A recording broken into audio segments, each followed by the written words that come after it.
Hey, folks, thank you all so much for coming out this afternoon to hear a little bit more about what's going on in Sierra Leone. I'm Wes, and that's Sonny, and we're blessed to be able to be there in Sierra Leone in the first couple of weeks of January. So, to give you a little bit of context before Pastor Sonny comes, it's been a few years ago, the elders of the church, can y'all hear me okay back there? Birthday girl? Yeah. A few years ago, our elders felt led of the Lord to begin putting some money aside for church planting efforts.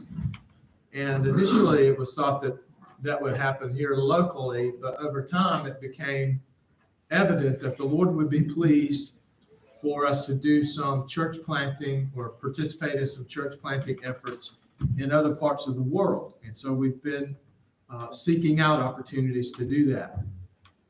Years ago, when Pastor David was a student at Gordon Conwell, he became friends with a gentleman by the name of Alan Selimar. And Alan and Paula, his wife, began this ministry called African Leadership Initiatives and have a targeted effort in Sierra Leone for church planting. So that's how we came to know about this ministry, and how we got involved with them was through Pastor David's relationship with the Selimars. And so we spent a number of days there with the Selimars and with Joseph and Lavetta Karoma, the national leaders of the church planting movement there that we're partnering with. So we visited 10 villages, and you'll see the roads, you'll see the challenge it is to get there and to get around. And we were told that each time we visited a village, likely there were representatives from 3 or 4 other villages who had come to be a part of our meeting. So we're told we probably touched, so to speak, 20 or 25 villages of Sierra Leone during our time there. And it was an amazing, wonderful opportunity. And so as we've been in this partnership with African Leadership Initiatives, we were sent by the church to go and meet these church planters, some of whom Sonny had been mentoring over Zoom for a year. He can tell you a little bit more about that. But we were just thrilled to be able to go, to breathe the air, to walk those dusty village streets, to meet these brothers and sisters, and to be able to come back and say to our church, thanks be to God, this church planting partnership is bearing great fruit. And so we're excited to be able to just share with you a little bit more in detail about that today. And so I'm going to invite Pastor Sonny to come up and walk us through this PowerPoint. Actually, it's, what do you call it? Slides. Whatever. There's 5 church planting teams there. There are 4 to 5 planters in each team. And they are in, the team I work with was in Kinema. There's 2 teams in Kinema, 1 in Bow, 1 up here in McKinney, and there's a couple up here. They are also not only doing Sierra Leone, they're also crossing over the border into Guinea and Liberia. In fact, the first village we went to, we were maybe about a quarter mile from the Liberian border, way out in the bush, or sticks as you call it here, but it was way out. But we landed in Freetown, and the airport's over here, and you would think that once you got to the airport, you'd be fine. But that's not true.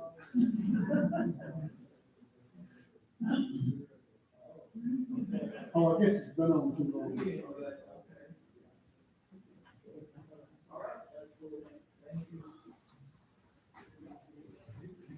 The TV's gonna turn off.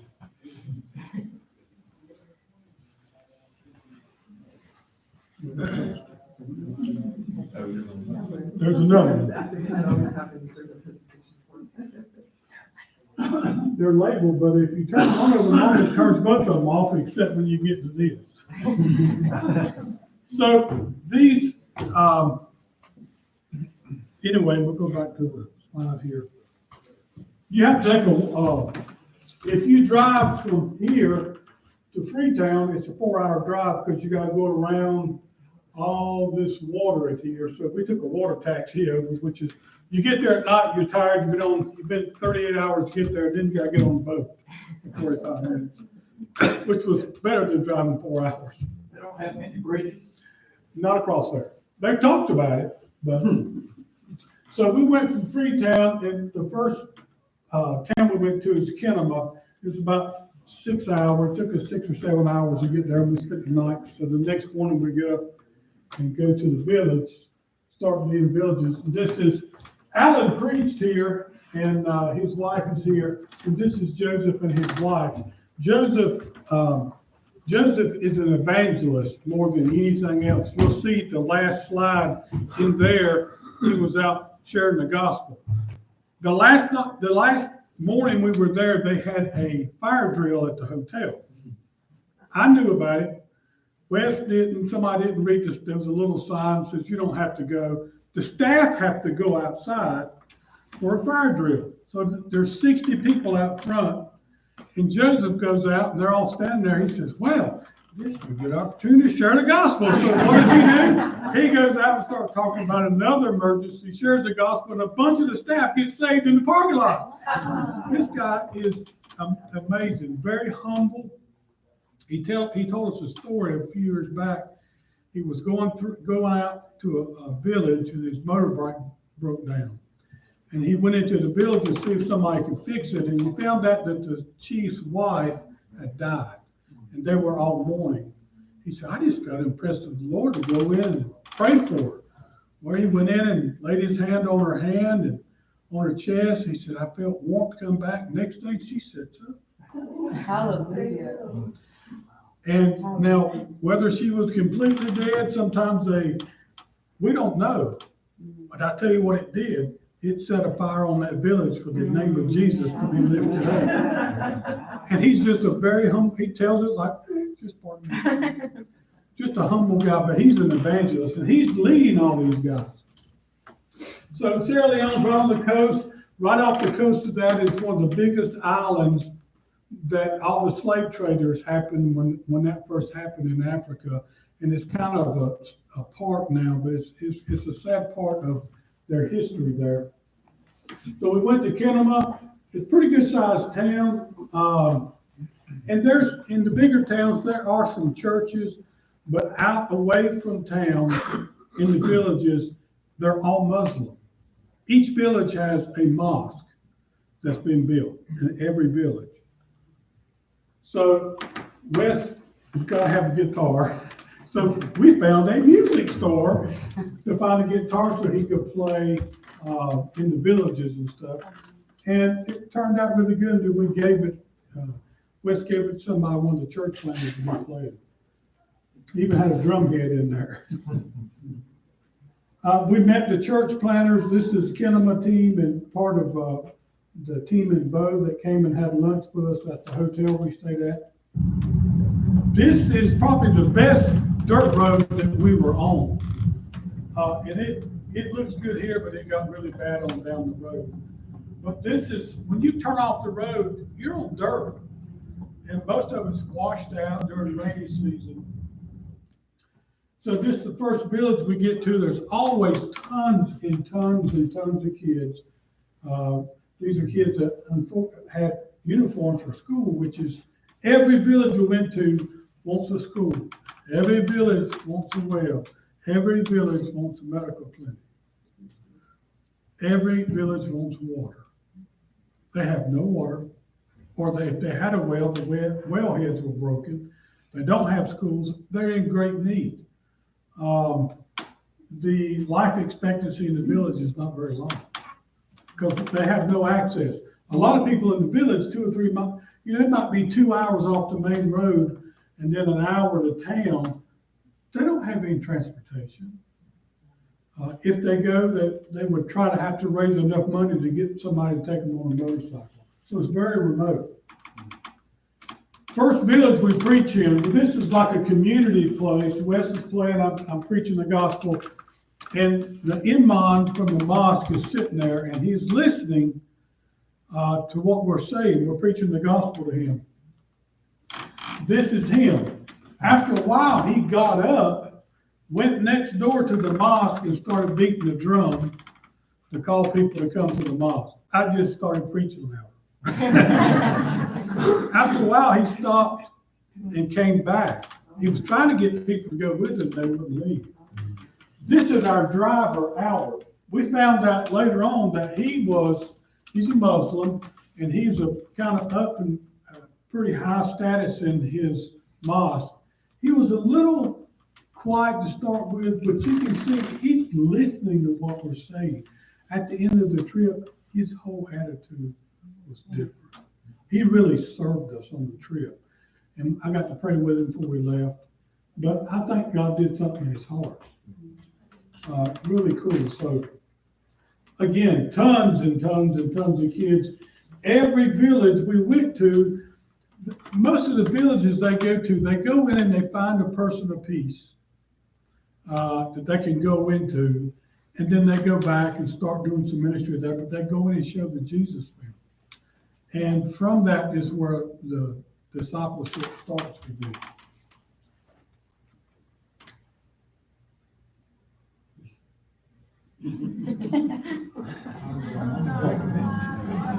This is the largest village we attended. There's about 1,000 people up here. You can see the sign.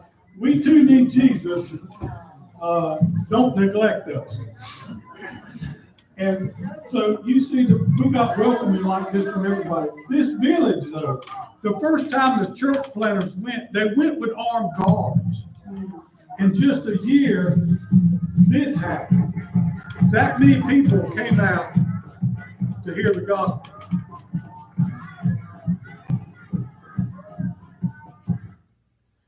There were a lot of people there that day. The imam says, yes, we need a church here. The Muslim leader says, yes, a church would be good here. And so not only had they made an impact, they legally gave Joseph and Matt Ministry, who does the church plant, they gave them 5 acres of land in their village to build a church. This is a legal document. That's a big thing for them to do that. It's a large village. And this is a very strategic village because it's large and there's a lot of villages around it. This is Isaac, one of the guys, the leader of Kinnaman 1. We built a great relationship online. We had a great time with him. He's a pastor of a local church. He also has a little school that he runs outside the church. And I asked him, I said, you got all this stuff going. Why do you want a school too? He says, well, I have 40 students. They're all Muslim kids. So I do devotions with them every morning. Amen. And pray with them and share the gospel. I can reach the kids. I can reach their parents. But he's in the city. Great guy. The goat. So why did the goats cross the road on top of the They van? get on top of the van, that's why. So every village you go to, you see the big bag up there? They gave us all kind of guava roots and vegetables. It's a gift as you're coming.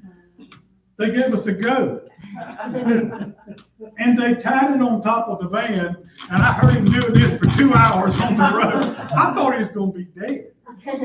In fact, we gave it to Joseph. Joseph said, well, I'll take it home. I'm like, that goat might be mentally disturbed. The rope up here is in that village. Not only welcomed us, they made us all chiefs. Made me a chief, Wes a chief, Alan a chief, and they put you in a hammock and rock you back and forth, and now I'm Chief Answer, and what was you? Bokhari. Bokhari. Chief Bokhari. So I'm supposed to, if anybody has a question, I'm supposed to answer them. But it was an honor to do that. It's a big honor for them to welcome us like that.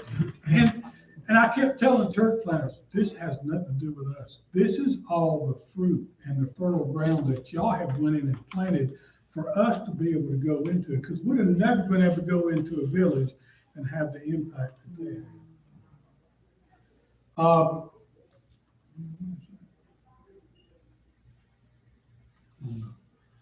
Another village we went into, every place we went, there was a lot of kids, a lot of people showed up.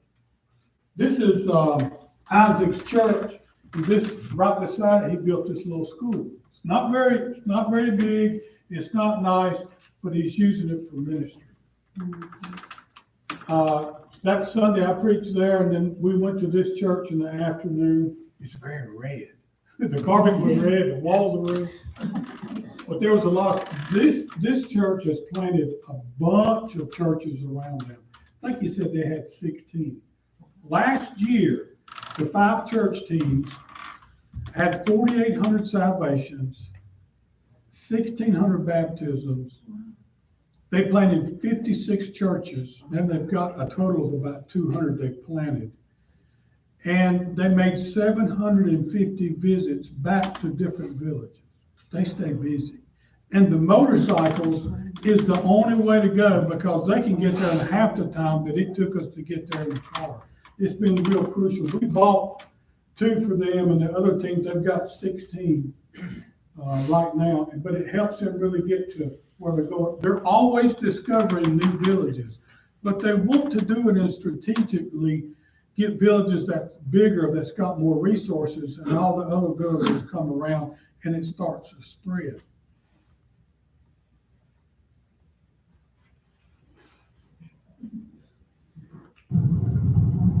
So you can see here, the road's getting a little, not dirt anymore, it's just a path. But you can see the people on the motorcycle, that's how they get to all the villages. So it makes it, it's a quick way to get there. And you can wash your car if it's raining, because it's brushing on both sides. And you can see in every village there's a mosque. The Islamic world, no matter where you're at, if you want to build a mosque, there's money set aside, even in the poorest of villages. So every village has a mosque. In fact, a lot of the villages went in and started having churches there. They asked them, would you move your service times because it's affecting with the mosque? Nobody's coming to the mosque anymore. But they moved their service times for them. Guess what? Nobody's still going to the mosque. This is a team from Bo, and that's one of the chiefs in the villages. Always had chiefs, always had the imams for the villages that were there from the mosque. Some of them even raised their hand when we shared the gospel. We don't know what was going on. You get a lot of welcome, a lot of singing, a lot of kids.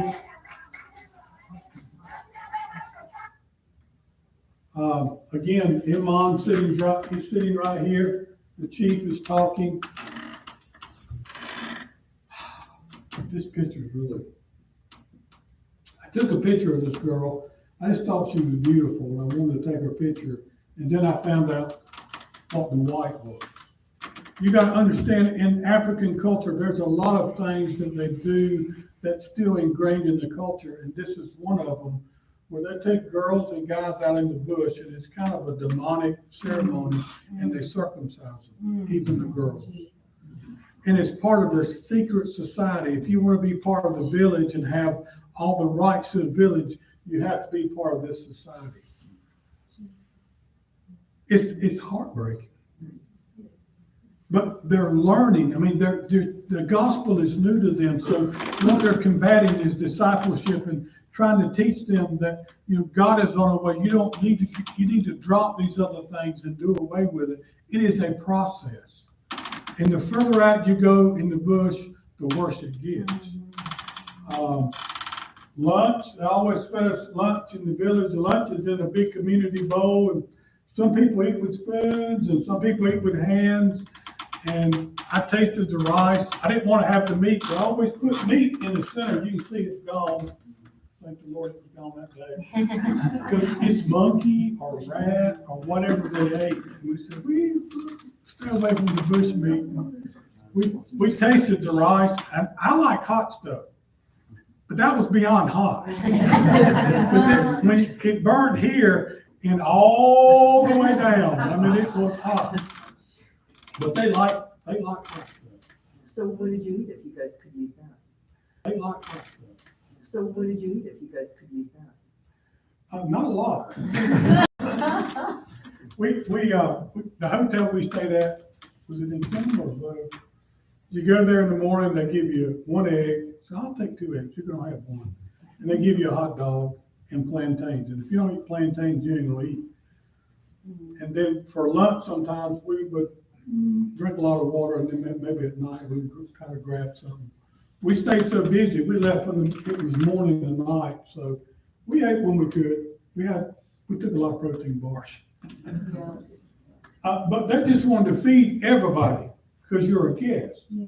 That hospitality is always there.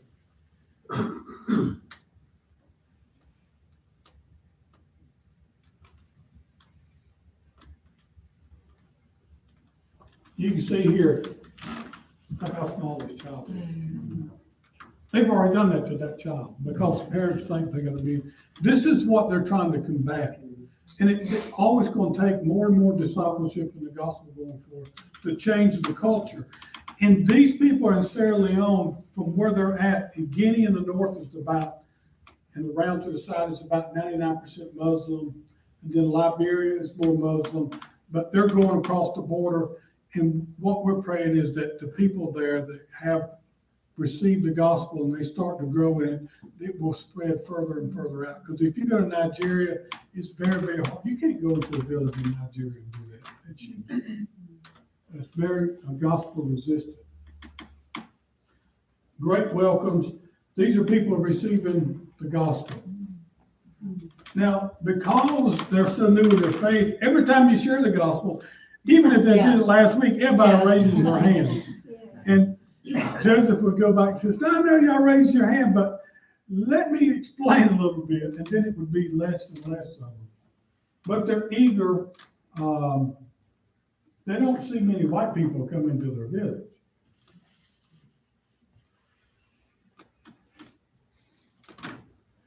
This is one of the churches they built in a little community. Nice little church, made out of brick, and they put concrete around it, concrete floor, metal roof. They can build that for $5,000. $5,000. You probably put 200 people in there. Yeah.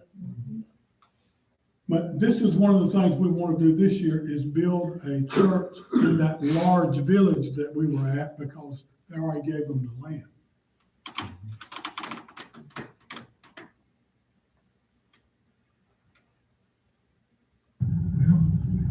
This is getting further and further in the bush. This is the furthest village we went to.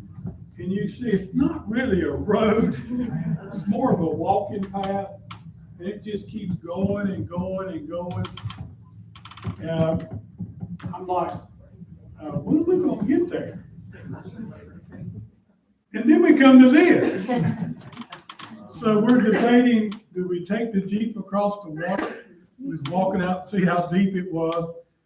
In rainy season, you can't, you have to cross the bridge to get there. This is going out to a really remote village. Alan hadn't even been there. And so we get there, we have to stop, and we see this big palm tree, and we start going into the village. This village is 200 years old. We're the first white people that had ever been in the village. Very, very remote. But you see all kind of African worship and all kind of things, witch doctors. I mean, they've got a lot to learn. But they did build a little church here. The village raised enough money to build a church, and this is where we met to have our meeting at. Very African, very hot, and people are crammed in there like crazy. All handmade instruments. But just a warm welcome. The guy with the cell phone, was he one of the builders? He's one of the church planners. You don't, that's one, most of the time, when I go to Africa, like the Kenya and Uganda and stuff, in the cities, everybody's got a cell phone. In the villages, you don't see any cell phones. Do they have service out there? Most places not. No. He was just taking pictures and stuff. Very few, you don't, people out in the bush, I mean, think about it, they don't have water. They don't have electricity. They don't have a store close by to go buy food.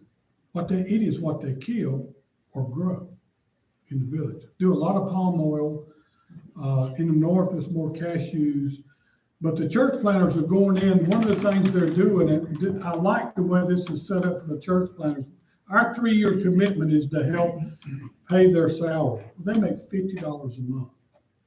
Every year it decreases.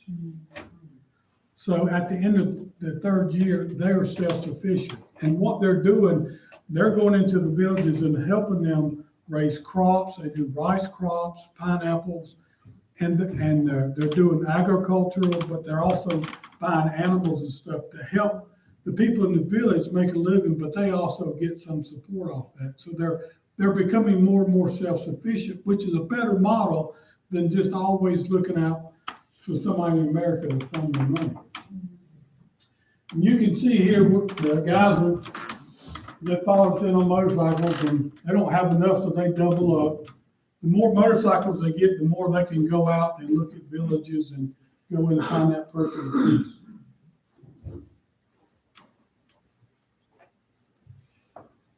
This is one of the latter villages. It was packed.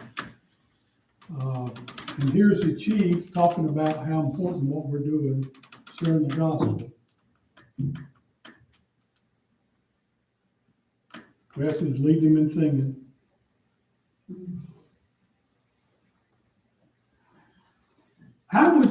What would you think, this lady, these 2 kids are 2 weeks old.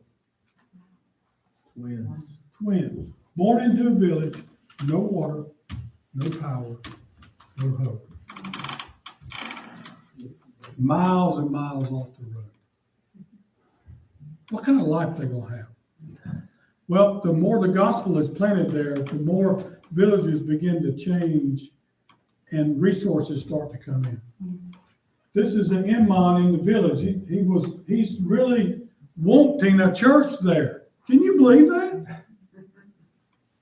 And there was one place that the mosque is now a Christian church. With that model of starting out churches, do the imams just see the church as an economic assistance for the village, or do they actually see it as a belief in God? I think it's a little bit of both. I think what they see is the change in the people when the gospel is planted and how excited they are.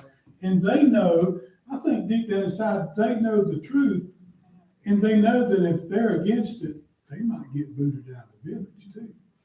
But I think we had imams raise their hand when we shared the gospel. We don't know. It's just the Spirit of the Lord working on people's hearts.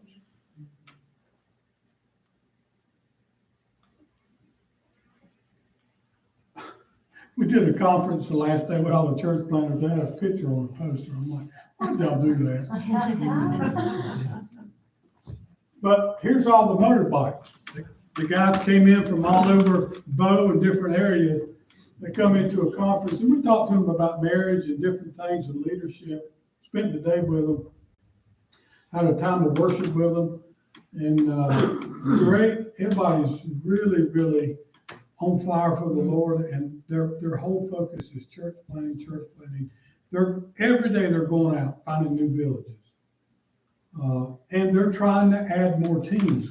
What we did, they get a church that would take a team, and we spend really 2 years with them on Zoom. I've got to start up with my guys again for the 2nd year just to kind of do equipping, and that's how they train these people. Bring them over here, spark a fire in the US. I know. But we was on a call this week with a couple of other people we know. Our denomination has a big work there. And we talked to them, we're trying to get everybody to partner together, because they're seeing the same thing in other villages. And, they need education and they need discipleship, and resources, but I think the way they're doing it by helping them be self-sufficient, it's them doing it and they don't have to look for handouts. I think that's really a healthy way. So our last day was this, after all week, the 10 days or 9 days we were there, go in and into this and have a big conference for all of them. And then we headed back home that last night. It was evening when we left. Next day, we go back to the hotel in Freetown, and then they had a fire alarm. That's not a remedy for my sin. And therefore I come to you. And he used the fire alarm, and also at the conference, one of the leaders at the conference had died the night before. And he worked, there's all kind of emergencies in our life. We had a good friend die last night. He went to heaven because he knows Jesus. What about you? And he used that in a way to share the gospel, and people responded to it. He's an evangelist at heart. That's him and his wife. They're really sweet folks. So we're continuing our relationship with them. We've got a couple more years to kind of help and see what all's going on and help start some more teams. But God is at work. It is like the book of Acts. I mean, people are just coming to the Lord over and over and over again. And people are excited for people to come in. They want more. They're hungry. They are hungry, not physically, but spiritually for the work. Questions? Do they have any problems with some of those, like in Nigeria, the Muslim groups that come in? And Not in Sierra Leone. Sierra Leone's kind of, it's a country that allows that to go on. You go to Nigeria, you couldn't do this in Nigeria. In fact, Alan met Joseph Karumba in Nigeria. He was at a seminary teaching, and that's how they met up. And Alan's done a lot of work in Nigeria. He says it is very, very hard to go in. You might minister to a lot of people and get one believer in very, very long time. But here it's not like that because they are so remote. And that's one of the things when they go in and do the Jesus film and they start helping them economically with planting stuff, they're like, nobody's ever come in from the Muslim faith and helped us do anything. And so for them, they're very cultural Muslims. They might have grew up Muslims in the village, but they're open because they're hungry. Nobody's taking care of them. And they see the love of God coming in and they hear the hope of the gospel, and they're just coming to the Lord in growth. It's really it is just crazy to see. Are they seeing people reaching out to other people groups, people with different languages, different backgrounds than themselves? Or are they staying pretty much within their own tribal language? They're doing that basically through the other villages that surround them. That's why they're trying to get strategic villages. And every area's got a different dialect. Yeah. Especially in some of the villages. Some of the villages they might speak Mindi where we were, but way out it might be another tribal. So you might have somebody translating 2 or 3 times to get the word across. If there's no wells, how do you get water? They either walk far distances to get water and carry it on their head, or they go to the nearest swamp and get water. And the water is not good, even out of the river, even out of the swamp. The water is, that's why most of the ladies miscarry because of the water's bad. We went to a couple of villages and said, we need water. I said, you got a well right there. There's 2 of them here. Well, the well head's broken. You could probably fix it for $40. They don't have the money. Or when they put the wells in years ago, they put iron pipe and it's rusted. So you got to pull that iron pipe out, put PVC and put a pump well. They're not that expensive. You can dig a well for about $5,000 there. And that's something else that's gonna be crucial in these villages, not only a church, but the economic recourse for them to go in and help plant and do agriculture and animals and stuff with the water. And then they all want schools. We connected with a guy up north that's doing Christian education all over Sierra Leone, so we're gonna try to hook him up. Because nobody can do everything, but we're trying to get people connected in the body that they can go in and start doing that. They all need clinics. There's no doctor. The doctor might be 4 hours away. And they don't have money for medicine, even though it's very, very cheap there. I had a sinus infection after about 2 or 3 days of the dust. I just walked in the drugstore. I need a Z-Pack and this. Okay, $3. And whether it was within dates and with not expired. It worked. God's good. Buy malaria treatment for about $2. You take out some supplies when you go out to each of these villages? They, a lot of times they'll take stuff in. We didn't take anything in. But we left every village with fruits and goats and chickens and everything else. You know, and we were sitting there eating and I'm like, dude, give the food out to the people here, you know, but you have to be careful not to do too much too quick, because instead of helping them, you're hurting them. You're really teaching them to be, look for the West for money when they need to do it themselves. And that's what they're trying to do. I think that's healthy.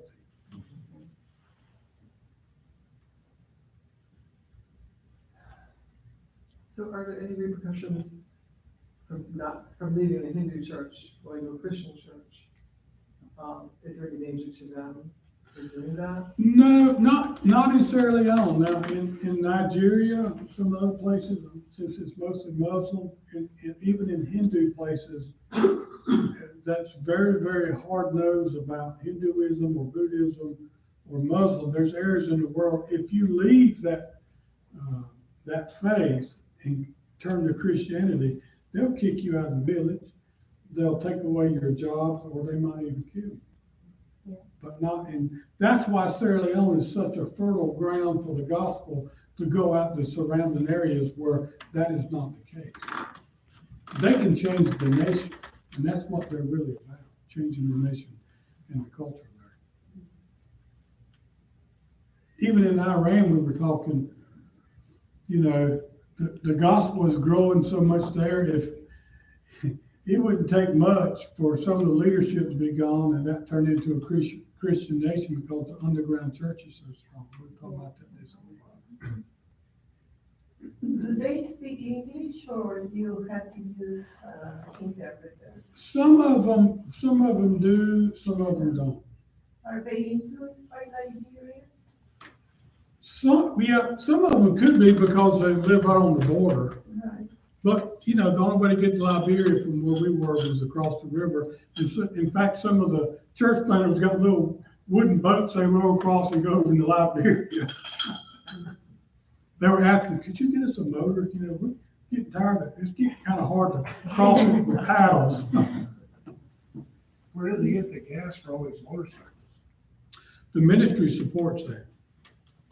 The MAC ministry. They got motorcycles and they got an allowance for gas and travel and stuff like that. But motorbikes don't take a whole lot of gas. These are not big Harleys. These are little small rice burners, so to speak, and you can go a long way on a tank of gas on a motorcycle. And most of the places they go are an hour or two. Well, I think in one village, it took us over 2 hours to get there. They can probably get there in 45 minutes on a motorcycle. Mm-hmm. So it's not a lot of fuel. If you can find fuel sometimes. Right. And it's expensive. Is mortality rate high? Its mortality rate is very high in the villages. They don't have long life because of the water and their food and their living conditions.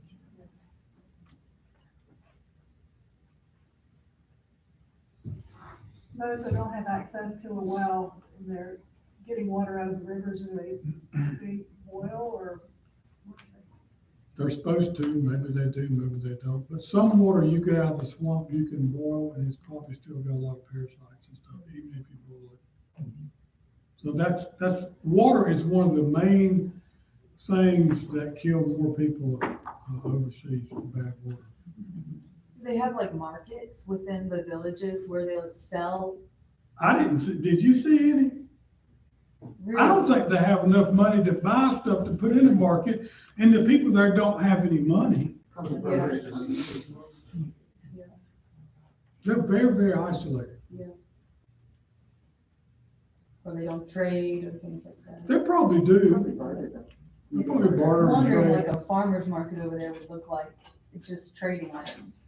Yeah. If they've got something to trade or if they've got money. Most of them just, they don't have jobs. They're just in the village. Just They're- surviving. It's just day-to-day survival. It's hard for us to comprehend that.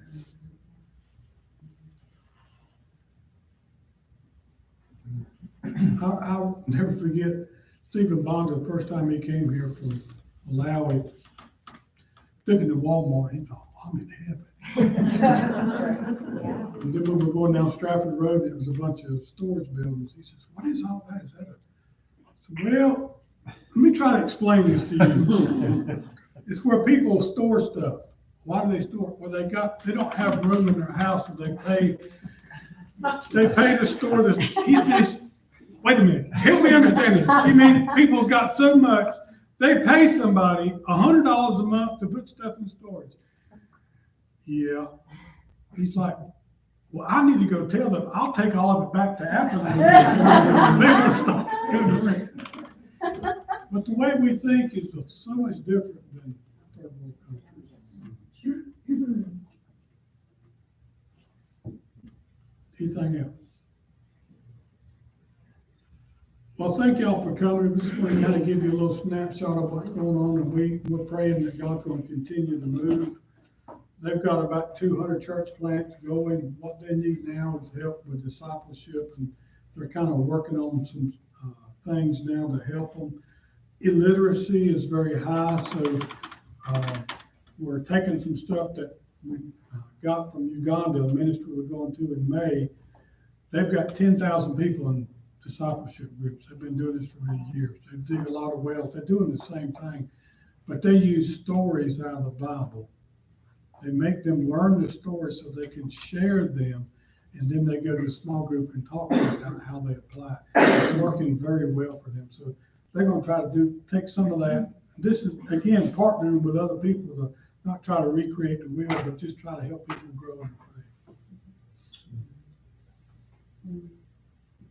Well, thank y'all for coming. Have a great afternoon.